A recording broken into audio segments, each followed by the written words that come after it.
Yes, magandang morning mga kaibigan. Ang saya-saya kagabi ha. At syempre, may buntag Pilipinas, Luzon, Visayas at Mindanao. May buntag Calabarzon, Cavite, Laguna, Batangas, Rizal at Quezon. Mga kaigsuunan, ang inyong amigo, ang inyong katrending. Ako si Mr. Suave. Mr. Suave Solusano ay as always, lagi nagsasabing, have a pleasant day, God bless, and more power to each and everyone. Mabuhay po tayong lahat at ang inyong katrending, ang inyong amiga, Miss Flawless. Yes, good morning! Magandang umaga mga ka-trending TGIF. Happy weekends na! Ako po si Aida Cabuyaw. Dapat samahan nyo kami hanggang ikapito ng umaga dito lang sa trending ngayon. At kami nyo napapakinggan sa 95.1 Kiss FM. At syempre, Merry Christmas! Napakasaya kagabi. Talaga namang dinumog na maraming tao ang pagpapailaw dito sa Provincial Capital Park, sa Perez Park yan. Talagang congratulations kay Governor Dr. Helen Tan, syempre sa Provincial Tourism Office at sa lahat ng mga tao na involved sa pagpapaganda ng ating Perez Park. Congratulations po sa inyo lahat. Ayan oo. At napakaganda kagabi mga kaibigan. Kaya siyempre, yung kagabi ay switching on the Christmas lights of the province of Quezon, sa ating provincial capital, at sa ating park, yung Perez Park. So, ibig sabihin, yung nakikita at nasilayan kagabi, ay pwede nyong masilayan yan hanggang January 6. Yan. At saka alam mo, may dagdag bonus sapagkat every Saturday and Sunday ay may mapapanood na magical shows. Yung mga parang mga princess, mga Disney princess, yung mga magsasayaw, may mga nagbabaliw. Nakita, alam mo kagabi, doon sa nagpe-perform, lalo na yung mga dancers, no, ay hindi ko masyadong ipinocus ang aking attention doon. Ako'y natutuwa at nanonood sa iba't ibang expressions ng mga nanonood. Lalo na yung bata na talagang kinarga ng tatay sa kanyang balikat para lang makita yung performance ng mga nagbabali. Tuwang-tuwa talaga, as in hindi mo makita yung, hindi mo kayang explain yung kanilang pagkatuwa. Yung pumapalakpak, tapos basta masayang-masaya yung mga bata at talaga nakita natin na sobrang dami yung naligayahan sa napanood nila kagabi. Ayan. At talagang napakaganda mga kaibigan. At syempre, ang natin,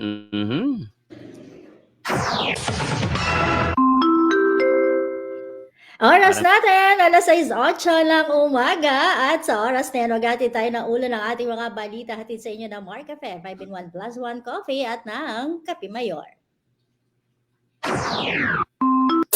Trending Headline. At sa ulo po ng ating mga balita, DA Chief ay kakasa cyber libel versus Saldico. At libiste, sinasiwalat ang na may proponent database ang DPWH para sa 2025-2026 budget insertions. Trending Headline. Soto kinastigo si Bato sa hindi pagdepensa sa 2026 budget ng DND at PIDEA. Trending Headline. At para pa rin sa ating mga karagdagang headline, DOTR. Ito mamaya magandang na ito. E-bikes, e-trikes, ipagbabawal na sa mga pangunahing kalsada simula Disyembre. Trending Headline. At sa atin namang balitang lokal, Love is the Magic of Christmas, isang pailaw na puno ng musika, saya at ningning ng Pasko sa puso ng mga Kisonyan. Trending Headline.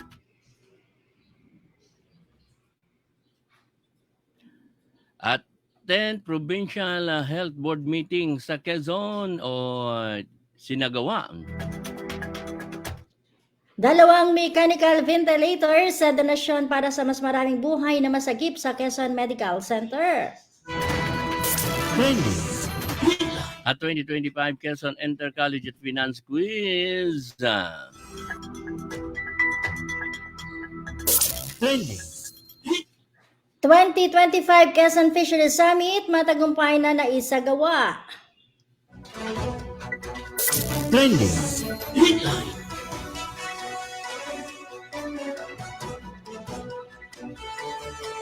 At para pa rin sa ating ulat panahon maya-maya, abangan. Trending. At sa balita pa rin, aprobado na Quezon mas lalakas ang konektibidad at serbisyong pangkomunidad. At sa ating balitang pangkalusugan, ano ba ang dapat gawin sa kanin para kahit mapadami ka ng kain ay di agad tataas ang iyong sugar. Yan, abangan po natin yan mamaya. Trending. Oras natin, 11 minuto makalipas pa ika-6 ng umaga at sa detalye ng ating mga balita, inihahanda na ng Department of Agriculture Secretary Francisco Tio Laurel Jr. ang pagsasampa ng cyber libel laban kay dating Congressman Saldico. Ayon sa ulat ni Charmaine Abong na sa agenda na kaugnay ito ng mga paratang niko tungkol sa umano'y irregularidad sa sektor ng agrikultura. Kabilang sa itinanggi ni Laurel sa press conference noong November 27 ang anomalya sa pag-aangkat at pamamahala ng sibuyas, asukal, bigas at isda. Wala rin umanong basehan ang mga pahayag niko na hawak umano ni First Lady Lisa Marcos ang mga rice importer. Ipinakita ni Laurel ang ani confidential report na tinutukoy niko na isuminomit umano nila sa Kongreso at wala hong pangalan ni First Lady dito na pakasinungaling talaga anang DA Chief. Samantala, itinanggi rin ni Laurel na pinahihinto niya ang investigasyon ng House Quinta Committee kaugnay ng rice smuggling at price manipulation para umano protektahan si First Lady.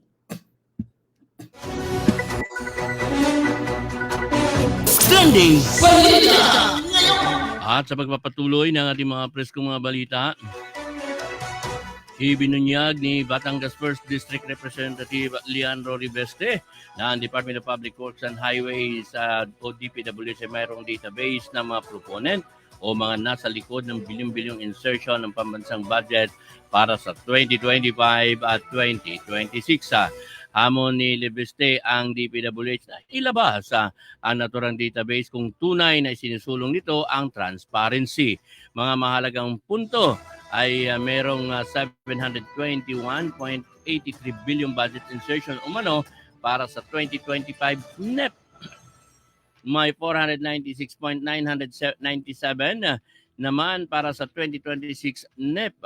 Ayon kay Libeste, nakuha niya ang ilang files mula sa opisina ng dating DPWH Jose Catalina Cabral tungkol sa listahan ng mga proponent, ngunit itinanggi ng DPWH sa ICI na naglabas sila ng anumang ganong listahan.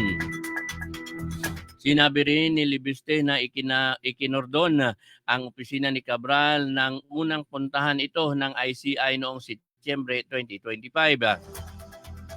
Hiningi niya rin ang listahan ng non-allocable o leadership fund projects para sa 2026 na hindi pa inilabas ng DPWH.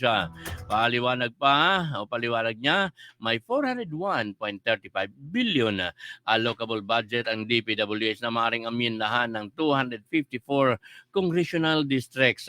Ang natitirang pondo ay tinuturing na non-allocable, kabilang ang leadership fund na umaabot sa 320 billion sa 2025 at 95 billion naman sa 2026. Ang full disclosure daw ay makakatulong na patunayan kung hindi na nagbebenta ng budget ang DPWH. Trending. Samantala, kinastigo na Senate President Vicente Soto III si Senator Ronald Bato de la Rosa dahil sa pagkabigo nitong gampanan ang kanyang responsibilidad na depensahan ang panukalang 2026 budget ng ilang pangunahing security agencies bunsod ng patuloy nitong pagliban sa sesyon ng Senado. Ayon kay Soto, absent si de la Rosa mula magpatuloy ang sesyon ng Senado noong November 11 matapos ang halos isang buwang bakasyon. Hindi rin umano siya inabisuhan hinggil sa kanyang pag-absent at wala rin silang komunikasyon sa pool na magsimula ang session break noong Oktubre. Nagsimulang lumiban sa sesyon si De La Rosa noong November 11 matapos ihayag ni Ombudsman Jesus Crispin Remulla na nakapag-issue ng International Criminal Court or ICC ng warrant of arrest laban sa senador kaugnay na kanyang papel sa controversial na war on drugs ng Duterte administration. Isasalang sa plenaryo ng Senado ngayong Huwebes or kahapon ang panukalang 2026 budget ng Department of National Defense, Philippine Drug Enforcement Agency, National Intelligence Coordinating Agency at ng National Security Council. At bilang naatasang mag-sponsor ng panukalang budget ng nasabing ahensya, sinabi na Soto na hindi na tama na wala si De La Rosa at sa halip ay sasaluhin na lang ni Senate Finance Committee Chair Senator Sherwin Gatchalian. At hindi daw po okay yon at hindi din dapat hiniling na makuha ang mga chairmanship kung di naman kaya at sana daw ay hindi dapat siya umabsent sa nasabing importanteng deliberasyon. Trending.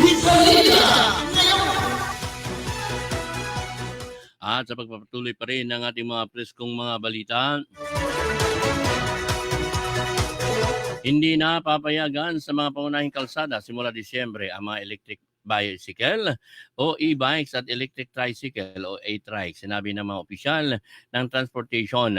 Sinabi ni Budget Sponsor Senator J.B. Ercito na ang hepe ng Land Transportation Office o LTO na si Assistant Secretary Marcos Lacanilao ay nangangako na sisimulan ng hulihin ang mga e-trike na tumatakbo sa mga pampublikong kalsada sa Disyembre. Sinuportahan ni Senator Rapi Tulfo ang hakbang na binanggit ang pasanin ng mga tradisyonal na tricycle driver na sumusunod sa prangkisa, pagpaparehistro, pagpalisensya, insurance at kinakailangan ng membership. Anya, ang e-bike at e-trike operators ay hindi dumaan sa parehong proseso ngunit makikibahagi sa road space. Idinagdag niya na kapag ang mga e-vehicle ay naaksidente o lumabag sa mga patakaran sa trapiko ay nahihirapan ng mga otoridad na mag-issue ng mga citations. Sinabi ng LTO sa mga senador na ang anumang e-bike o e-trike na sangkot sa insidente sa kalsada ay otomatikong mai-impound. Nilinaw ni Tulfo na hindi siya tutol sa mga e-bikes at e-trikes ngunit dapat lamang umanong i-restrict ang mga ito sa mas ligtas na lugar. Sumang-ayon si Ercito na habang maaring payagan sila ng mga barangay at subdivision, mahigpit silang ipagbawal sa mga pangunahing lansagan. Hinimok din ni Tulfo ang LTO na agad na ipaalam sa mga lokal na pamahalaan sa pamamagitan ng Department of Interior and Local Government para maiwasan ang kalituhan ng mga sakay. Sinabi ni Ercito na si Transportation Secretary Giovanni Lopez at mga opisyal ng LTO ay nakikipag-ugnayan na sa DILG at idinagdag na ang mga lokal na government unit ay ipaalam simula sa Biyernes. Dagdag pa ng LTO at DOTR ay magsasagawa ng pag-aaral at public consultation sa registrability at safety ng e-bikes at e-trikes bago tukuyin ang pangmatagalang regulasyon. Trending. At dadako naman tayo sa ating mga balitang lokal. Binuksan na sa publiko ang makukulay at engrandeng pailaw sa Perez Park na dinagsa ng napakaraming tao kagabi na nagtungo sa iba't ibang bahagi ng mga palamuti. Sabik na masilayan ang malikhaing Christmas installations na tunay na nagpapatingkad ng diwa ng Paskong Quezonian 2025. Sa temang Love is the Magic of Christmas, umapaw ang kasiyahan sa gabing puno ng sayawan at awit at mga programang nagbigay saya lalo na sa mga bata. Muling nagningning ang buong Capitol Compound sa kahangahangang mga disenyo ng ilaw na simbolo ng pag-ibig, pagkakaisa at pag-asa. Bilang taunang tradisyon, ang pailaw ay nagsisilbing hudyat ng opisyal na pagsisimula ng masiglang Kapaskuhan sa buong lalawigan ng Quezon. Layo nito na iparamdam sa bawat pamilya ang tunay na mensahe ng Pasko, ang pagmamahalan, pagbibigayan at pagiging magkakapatid sa komunidad. Inaasahan na mas dadagsa pa ang mga bibisita sa mga susunod na araw habang nagpapatuloy ang iba't ibang Christmas activities, attractions sa parke. Tiniyak naman ang pamalang palalawigan sa pamamagitan ni Governor Dr. Helen Tan na nagbigay ng mensahe ang maayos at ligtas na pagdaraos ng mga aktibidad upang bawat Quezonian ay makapagdiwang ng masaya at mapayapa. Ayan. He's on his way in his big red sleigh, so he can make your Christmas day. You better be sleeping, there's no peeping. Here he comes, get ready. Raise your voice and sing out loud. Santa Claus is coming to town. Let's join hands and gather round. Santa Claus is coming to town. He's got his list. He's checking it. At sa pagpapatuloy pa rin ng ating mga preskong mga balita. Idinaos nitong Huwebes, Nobyembre 27, ang 10th Provincial Health Board o PHB meeting na pinangunahan ni Governor Dr. Helen Tan. Ang PHB chairperson kasama si Provincial Health Officer 2, Dr. Christine May Jane Villa Sr. at iba pang miyembro ng board kabilang ang mga kinatawang doktor mula sa Quezon Provincial Hospital Network o QPHN. Mahalagang tinalakay sa naturang pulong ang estado ng Special Health Fund o SHF liquidation. Ipresenta rin ang summary of funds transferred sa mga component LGUs para sa first at second tranche. Tinalakay ang renewal ng Memorandum of Agreement para sa patuloy na paglipat ng SHF alinsunod sa PHB Resolution Number 2025-014. Field Health Service Information System updates at ipinakita ang FHSIS performance mula Enero hanggang Oktubre. Iniulat din na ang lalawigan ay 100% compliant sa pagsusumite ng FHSIS report at ipinahayag naman na gaganapin ng Provincial Health Board Second General Assembly sa Disyembre 17. Trending balita ngayon.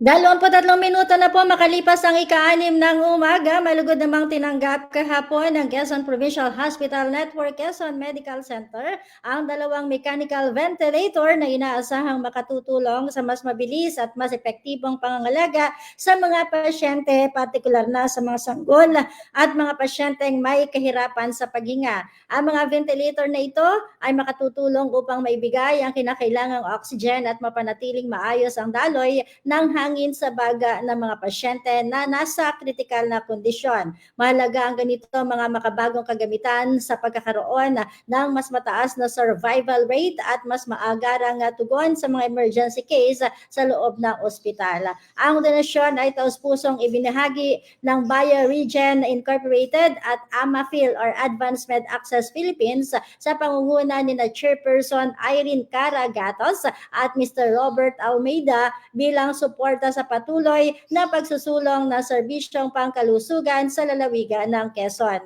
Kasama ang mga doktor at nurse ng QPH and QMC, pinangunahan ni Chief of Hospital Dr. Jeff Villanueva ang pagtanggap sa kagamitan. Ayon kay Dr. Villanueva, sisiguraduhin nilang ang mga ventilator ay gagamitin ng may lubos na pag-iingat at professionalismo upang mas marami pang buhay ang mailigtas. Patuloy na isinusulong ng pamahalaan palalawigan sa ilalim ng pamumuno ni Governor Helen Tan ang pagpapalakas ng mga ospital sa Quezon sa pamamagitan ng mga modernisasyon ng mga pasilidad at pagdadala ng mas mataas na kalidad ng serbisyong medikal para sa mga pamilyang Quezonian. Trending Balita Ngayon.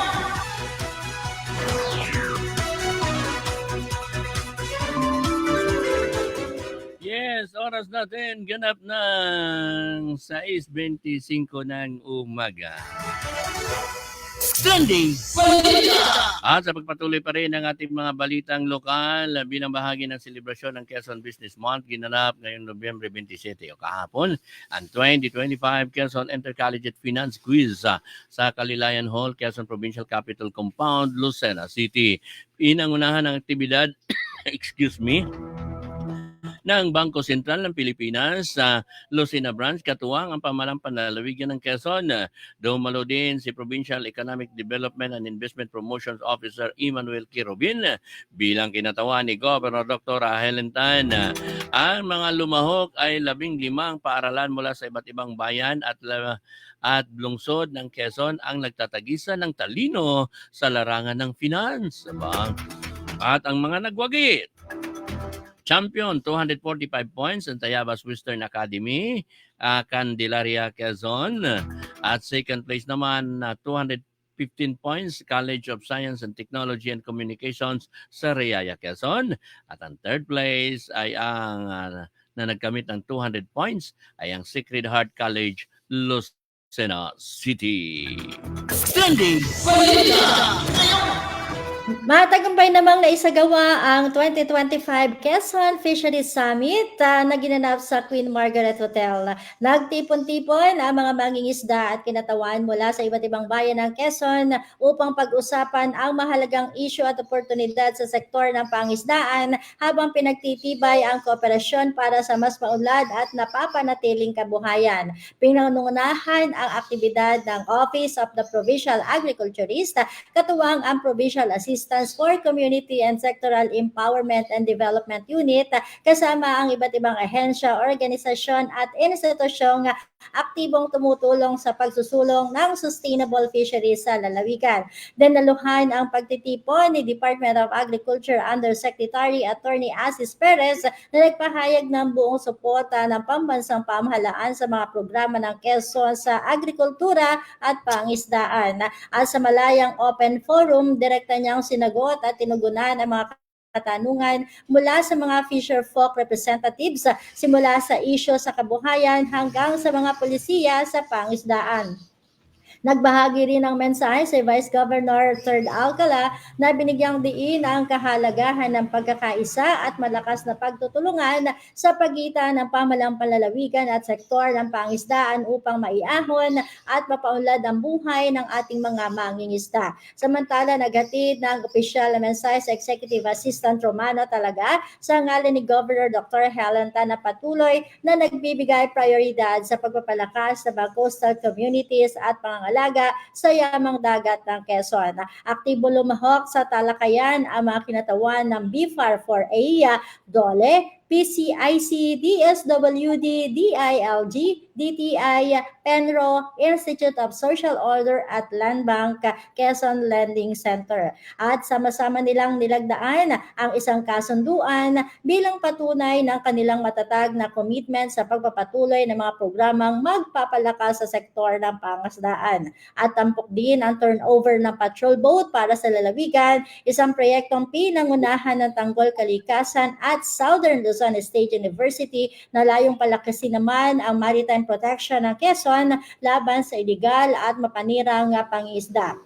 Pinamalas naman ng produktong lokal mula sa mga fisher folk organization ang kanilang pagkamalikhain at pag-angat sa value-added enterprises, patunay na lumakas ang kabuhayan sa mga komunidad ng pangisdaan. Naitampok rin ang panunumpa ng mga bagong opisyal ng Confederation ng mga mangingisda, isang mahalagang hakbang upang maging matatag ang boses, representasyon at partisipasyon ng sektor sa policy development at pagpapatuloy pagpapatupad ng programang pangkabuhayan. At sa kabuuan, ang 2025 Quezon Fisheries Summit ay naging makabuluhan, inklusibo at produktibo kung saan isang patunay na sa pagkakaisa ng mga sektor, pamahalaan at ibang katuwang na institusyon mas magiging matatag ang direksyon tungo sa isang mas maunlad, makatarungan at napapanatiling pangisdaan sa lalawigan ng Quezon.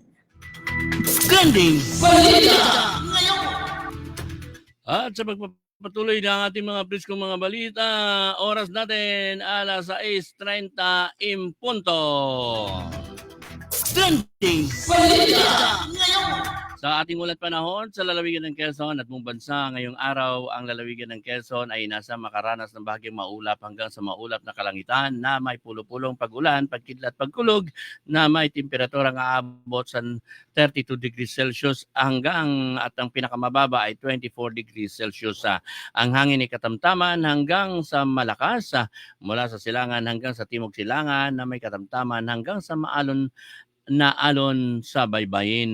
Samantalang buong bansa ay nasa ilalim pa rin ng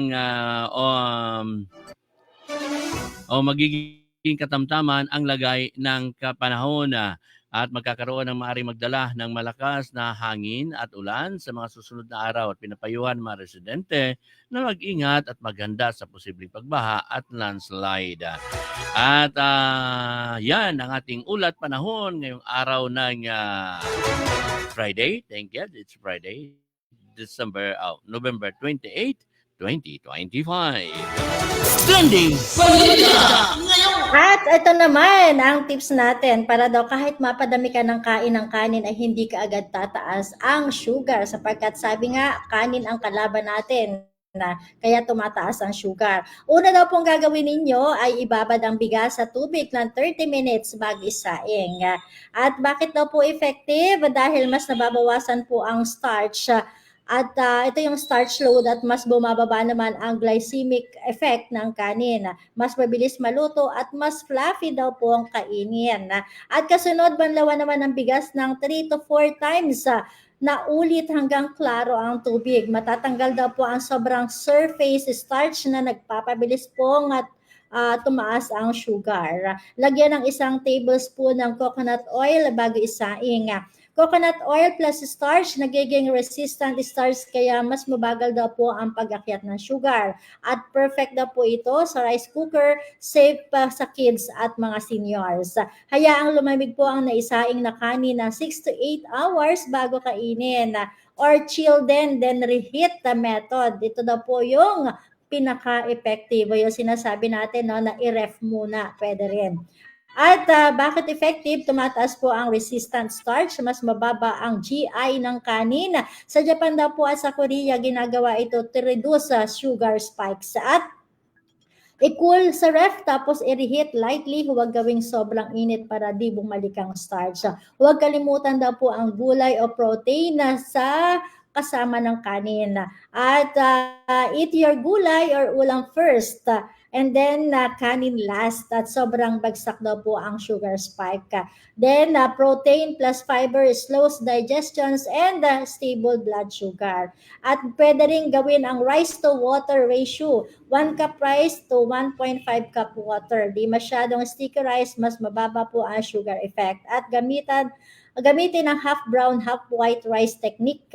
50% na white rice, 50% na brown of red rice, mas mataas ang fiber, mas mabagal ang sugar rice. Pero hindi ganun katigas dahil may white rice pa rin po nakasama. At huwag kumain ng rice na walang sabay na inumin, pero hindi daw po mga soft drinks, sweet drinks, yan. And water helps dilute glucose concentration, pero iwas sa mga malalamig na inumin habang kumakain dahil nagpapabilis naman ng digestion at faster sugar rice.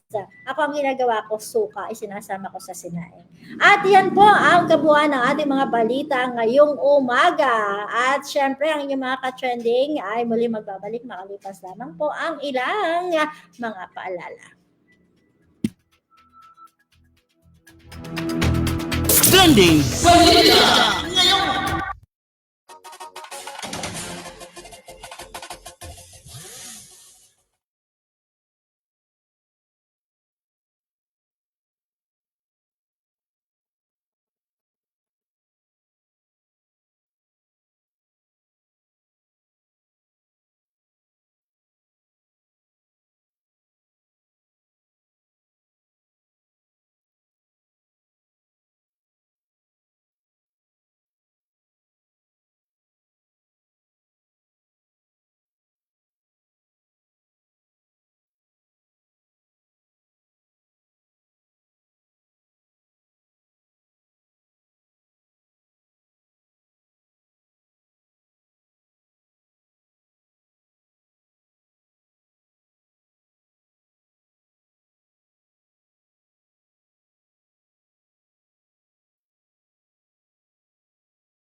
Yes, yan. Nagbabalik po tayo mga ka-trending. And syempre, oras natin 6:41 na po ng umaga. At yun nga, bati muna tayo sa mga nakununood sa atin ngayon. Kay Kuya Nelson Antenor, kay Jeline Labora, good morning. Kay Ate Helen, Kuya Anthony Abrigo, kay Tita Raquel Nuera, kay Jonathan Revelar and Leland Revelar, kay Roland Avellanosa Tiangco, kay Alma Gatula, magandang umaga po sa inyong lahat. Ayan, good morning din kay Nang Jane and Lito Simoprangka and family, of course, kay Joanna, at Edward and family, at sa aking Auntie Aida, magandang umaga, ha? At Yes, good syempre, kay morning. Cecil Apugan, kay Brian Kitoriano, at syempre, kay Mr. Professor Prof. Ben Del Mundo. Magandang morning at syempre to my brother Robert. Ay kay Philippine Army Brigadier General Bong Don Quixote. Good morning sa iyo, sir. At kay Mavic Esperanza, Rodmar Sam Carion na nag-i-emote. Oh, talagang ganyan, huwag ka mag-emote. Hindi lahat ay happy sa atin. You cannot please everybody. Focus ka lang. Importante may natuwa naman sa iyo. Okay, yan. Huwag masyadong yan. Iwasan ang anxiety. Kailangan lagi kang anxiety. Gusto ka na, te? Ayan, dapat ay bawal yung mga ganyan na mga galit-galit at emote-emote. Yan, at samantala, bigyan daan lang natin itong panawagan naman ng J-Mar Herbs Incorporated. Naghahanap po sila ng driver. Pwede na pa kayo mag-apply sa kanilang qualification, 20 to 35 years old, at least high school graduate, must hold a valid professional driver's license na may restrictions na A, A1, B, B1, B2, and C.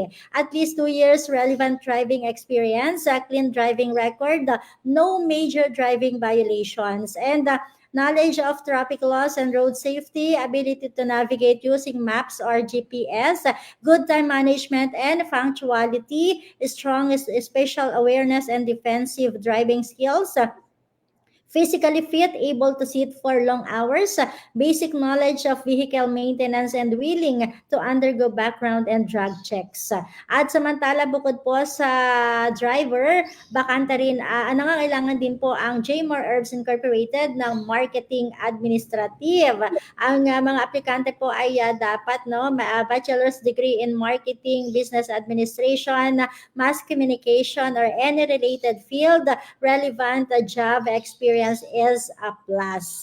Computer literate and proficient in Microsoft Office, Word, Excel, PowerPoint, and various social media platforms. Camera operation skills and basic to intermediate photo and video editing skills. Creativity and strong attention to detail in preparing marketing materials, and the strong organizational and time management skills, and excellent written and verbal communication skills. At ang kanila po magiging trabaho ay syempre yung can support marketing operations by handling administrative tasks, coordinating marketing and promotional activities, and assisting in the execution of campaigns. Yan po ay sa J-Mar Herbs Incorporated. At syempre sa SM naman. Baka meron ka muna, then bago bigyan daan ko yung sa SM. Sige, go ahead. Okay na yun. Yun din yung akin eh. SM. Ayan, and good morning muna kay Miss Janet ng SM City Lucena. And the countdown begins. Get ready for the most spectacular show this Christmas, the Grand Magical Christmas Parade. And mark your calendars and catch this magical show at SM City Lucena on December 14. 2 p.m. and 4 p.m. And ganun din, patuloy po nating suportahan ang ating local farmers at bisitahin sila sa kanilang weekend market sa main entrance ng SM City Lucena every Sunday from 8 a.m. onwards. Gayon din ang ating local business. Visit MSME at the Mall Atrium every day At yan po ay mula sa SM City Lucena sa pamamagitan ni Miss Janet.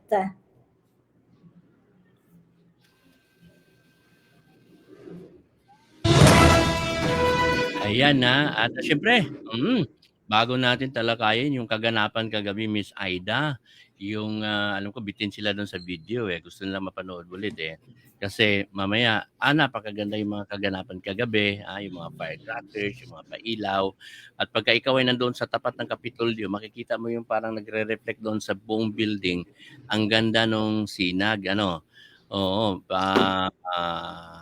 yun ay hindi ko gaano maaninag sa mga mata, pero pag doon ko tinitingnan sa camera, wow, ang ganda. Pag malabo mata, ganun Okay, na natin yung video Ayan, replay ulit. Sige, para doon sa mga kabubukas pa lang ng kanilang Facebook, ayan po ang kaganapan kagabi sa switch on, ng pailaw sa Kapitolyo at sa Perez Park.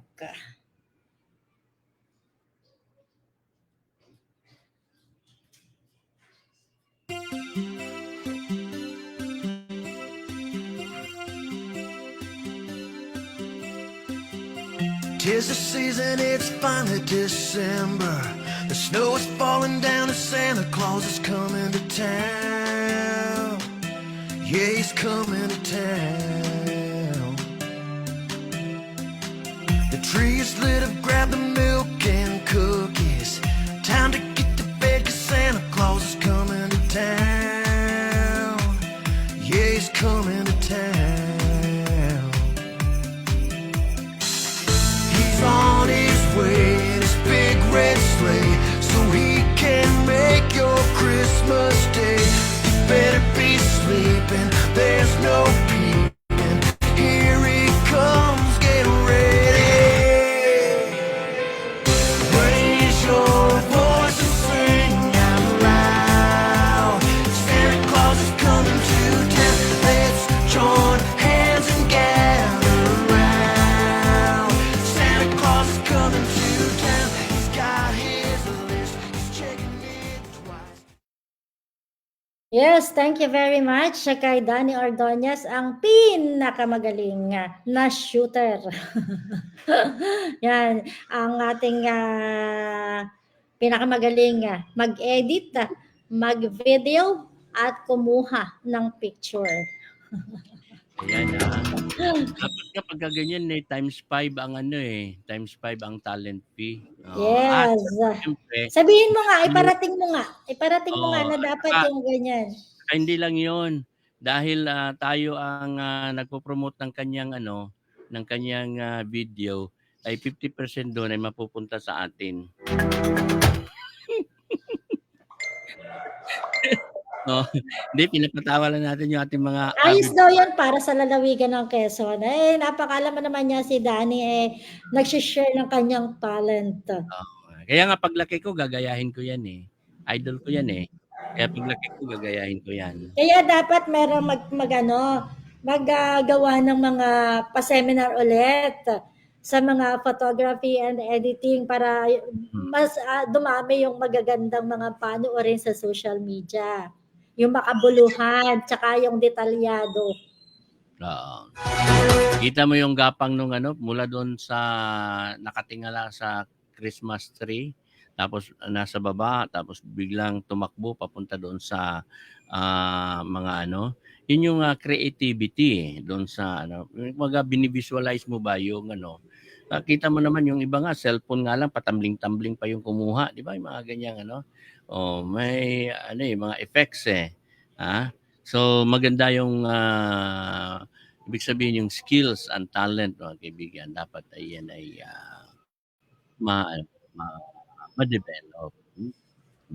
Marami nang swerte nga ngayon ng mga new generations hindi na kailangan na dati gumagamit pa ng crane para makuha yung mga ganyang shots, at saka ngayon drone. drones na ngayon dati Kailangan medyo magaling ka, and syempre may budget ka kasi alam mo naman yung mga drones ngayon ay hindi basta-basta yan, medyo may kamahalan din ang presyo niyan. Tapos minsan mapapana pa. Ay ano pa ha, ay dati ay ano yung dati pagka crane ang gamit mo, siyempre yung taga-angat, taga-baba ng crane, kailangan mo doon ng 5 tao kasi baka hindi kayang buhatin eh. Oo, Ha? mas mataas ang TF sa gano'n kasi kailangan mo pa ng crane na gagamitin, tapos yung mga heavy duty na camera, tapos Mm, mga tao. So mas malaki yung gastos. yeah.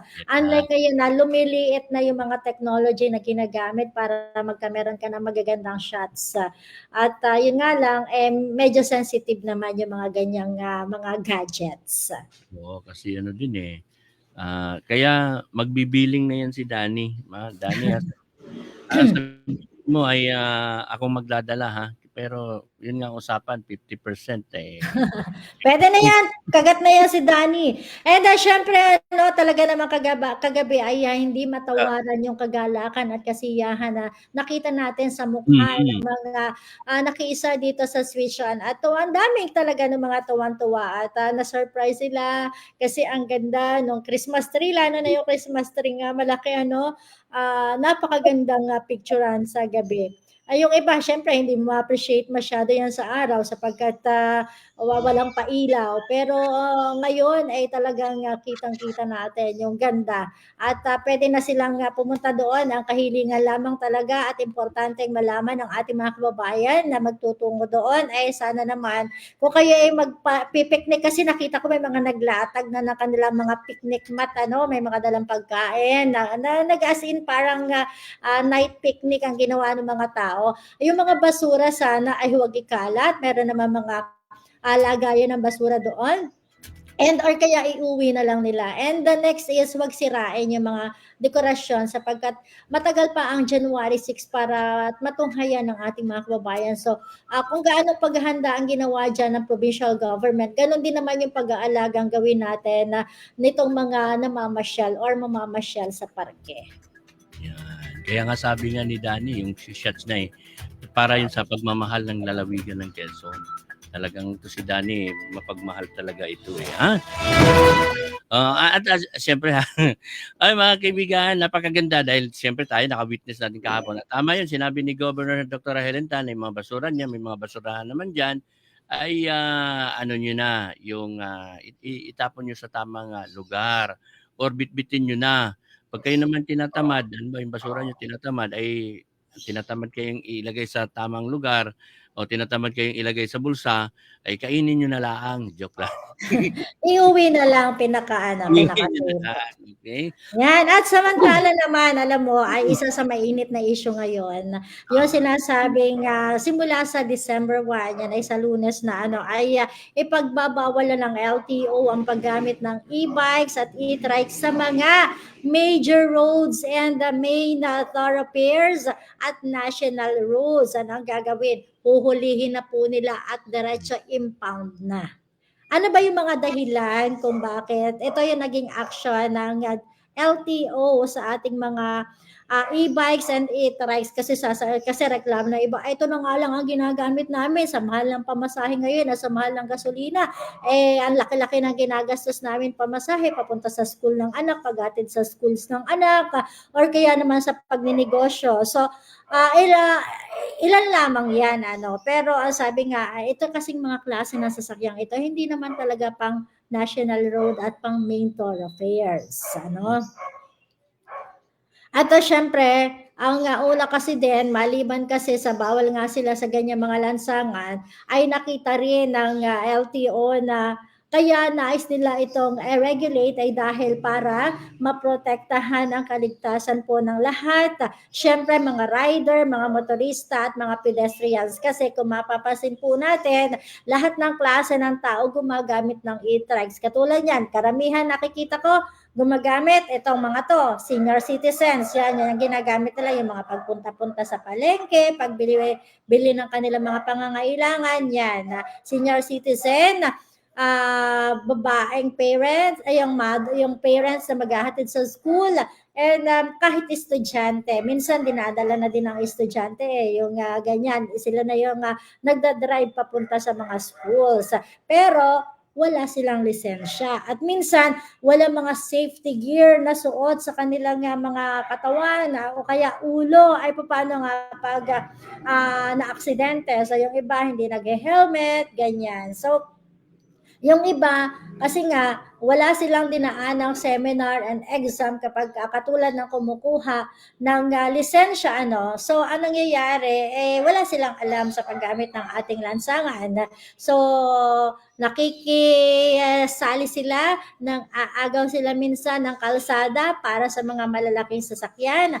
At ayun, at nagiging cause minsan ng aksidente, At syempre, marami din po mga gumagamit ng e-bikes natin. Ang sabi nga bilang pangkabuhayan nila, ginagawa na itong transport ng mga ilang gustong kumita. At nagreklamo din po yung ilang mga halimbawa, tricycle na may mga prangkisa, kung saan sila ay nagbabayad sa gobyerno, nagbabayad ng permit, yun. So, yan din yung ilan. So, kumbaga, apektado yung kanilang hanap buhay dahil itong mga legal na nagbabayad ng buwis sa isang LGU ay minsan ay nakakakuha ng maraming pasahero nang hindi naman sila nagbabayad. So, katulad nito, nagiging kakompetensya sa hanap buhay itong mga e-bikes and e-trike. Pero meron din kasabihan kasi, empathy, If you are not Wala ka sa camera, Sol. If you are not in the situation kasi, siyempre, hindi natin mararamdaman yung nararamdaman din ng mga taong meron ito. Ako nga, personally, gusto kong kumuha Kasi minsan, sa mahal ng gasolina, pagka bibili ka ng mas maganda na yung e-bike. Unang-una, pinopromote natin, sabi nga, yung maka-environment. Yung e-bike naman, ang kaibahan lang naman dyan, nilagyan lang ng motor. Pero, hindi mo naman pinagbabawal yung bisikleta na nagpapadyak dyan sa highway na daan. Ano ba kaibahan ng e-bike at saka ng bike? Di ba? So, okay nga lang, ang sabi naman, wala naman problema, hindi naman huhulihin kung nasa subdivision ka lang. Kasi sa ngayon, mas marami na din kasi yung gumagamit. Yung mga nagra-rides, nasa highway, natawid. At pangalawa, dito sa atin, yung main thoroughfare, biruin mo, kagaya dito sa amin, sa Hail, magbaano ka, mula ka lang dito sa kanto, 3 kanto, nandun ka na sa, hanggang ganyan ka lang pabalik-balik, wala ka naman tanga. Hindi, kasi nga, ang problema nga ay, syempre, unang iniiwasan ay yung mga aksidente na naiipit. Hindi, ang gagawin nila, e-bikes. Para hindi fair doon sa mga tricycle driver, i-register nila, hingan nila ng, kailangan ang magdadrive niyan ay may lisensya. Pero actually, ang pinakang main na reason naman sa ngayon na nakikita ng LTO is yung gumagamit ng main roads, national roads, at saka yung katulad niya sa highways. Kasi dapat hindi sila sa mga national highways natin Hindi pa naman kasi ngayon masyadong issue yung, halimbawa, yung ganyan, nandito sa kaloob-looban ng mga hindi pa yun yung masyadong tinitingnan. At hindi pa yun yung masyadong nakita. Ang nakita kasi is yung national road ka na nakikisabay ka sa malalaking sasakyan. Bigyan lang ako ng example. Hingi tayo ng 2 minutes extension. Ngayon lang naman. Ganito gawa ako galing sa Hail. Pupunta ko dyan sa Rodriguez. Anong gagawin ko? Pagdating ko dyan sa kanto ng Petron, paliliparin ko yung hindi ako dadaan dyan sa highway, yung Maharlika. Pagdating ko doon, di huli na. Di ba? Meron mga ganyang na sa isang bloke, kailangan mo talaga munang tumawid muna. Alam nyo, meron namang e-bike lane Pwede naman silang doon kayo sa e-bike lane. Basta pag-uulihin niya ang mga sasakyan, nakapalandra dyan sa yung bike lanes. Kasi ang e-bike lanes, sa tingin ko, katulad dito sa atin, hindi kasi magiging posible ang e-bike lanes sa maliliit na street, sa mga cities, sa mga poblasyon, kasi maliit talaga. Ang sinasabi naman yung main thoroughfare di ibig sabihin yung kagaya ng Lucena, yung iba mga kanto-kanto diyan pwede. So ibig ko sabihin yung sa main highways, may mga may mga bike lanes na nakatalaga Pwede na sila doon padaanin. Ayan, tayo na sa next week, sa Monday, pag-usapan ulit natin yan at para mas malinawan at mabigyan natin ng information ng ating mga kababayan na yan talagang ginagamit nila kasi nga, lalo na dito sa Lucena, sobrang tatakaw. May mga matatakaw na mga tricycle driver. Siyempre, ang pipiliin nila, bumili ng e-bikes kasi yun yung gagamitin ng personal na service kaysa sumakay ka ng tricycle na palaging nai-stress ka dahil sa mahal na singil ng pamasahe. Ayan, at TGIF na mga ka-trending at kami po ay magpapaalam na sa inyo. Happy weekends and next week na ulit tayo magkasama-sama. Ako po si Aida Cabuyao, Dapula, and stay safe, stay healthy. At sa ngalan ng ating sa kapugian ay ang tindi ng bangis, Danny Ordonez, itong inyong amigo sa Lozano, Diyos Mabalos. Bye-bye and mabuhay. Oo, ako si Mr. Suave.